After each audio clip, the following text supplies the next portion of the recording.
Dear students of class 11th, आज आपका half yearly assessment था इंग्लिश का और आई होप कि आपका पेपर बहुत अच्छा गया होगा।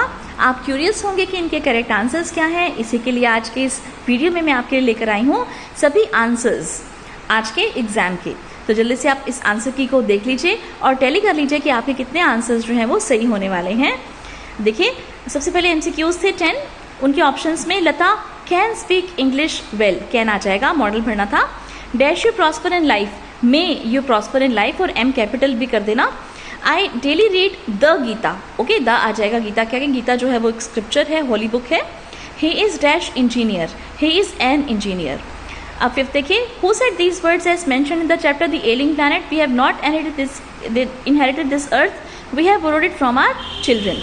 तो ये किसने कहा था, ये लेस्टर आर ब्राउन ने कहा था। D option is right here. What does shanshui literally mean as given in the chapter landscape of the soul, तो शेंशुई का क्या मीनिंग है, mountain water. When was Tut's tomb discovered, Tut का जो tomb है वो कब डिस्कवर किया गया था, in 1922।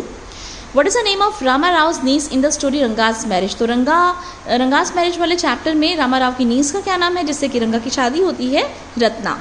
A option is right here. What was Mrs. Dorling's address in the chapter The Address, कौन सा एड्रेस है, मैंने आपको पिछली वीडियो में बताया था कि इसको अच्छे से याद रखना, 46 Markovnikov street.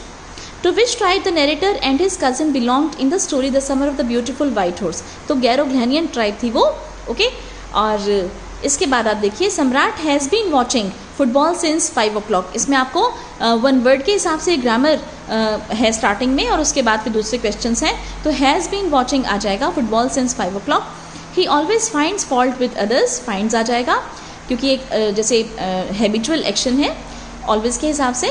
He said that he wrote the letter. अब देखिए, इस वाले क्वेश्चन के अंदर मुझे ऐसा लगता है कि आप पास्ट फॉर्म रखेंगे, ओके, क्योंकि सेड है आगे, राइट, तो ये इनडायरेक्ट स्पीच का सेंटेंस है, तो यहाँ पर रॉट भी आ सकता है, वॉज राइटिंग भी आ सकता है और हैड रिटन भी आ सकता है। तो इस तरह से मतलब काफ़ी सारे ऑप्शन सही हैं, बस केवल पास्ट के हिसाब से आपने देखना है। फिर 14th क्वेश्चन देखिए, who is the writer of the chapter the portrait of a lady, Khushwant Singh is the writer, okay. फिर 15th क्वेश्चन है कि नेम बताना है आपने एल्बर्ट के सिर्फ एक फ्रेंड का जो कि उस चैप्टर में था मेंशन, वो है यूरी।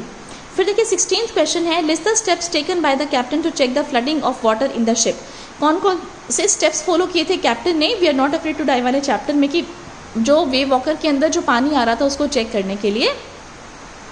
देखिए, ये आपको पता है कि वो जैसे कैनवस लेकर आया था, कुछ स्क्रूज लेकर आया था, राइट साइड जो थी बोट की वो सारी की सारी डैमेज हो गई थी, उसमें से पानी आ रहा था, तो उसको उसने फिर उससे कवर अप कर दिया था।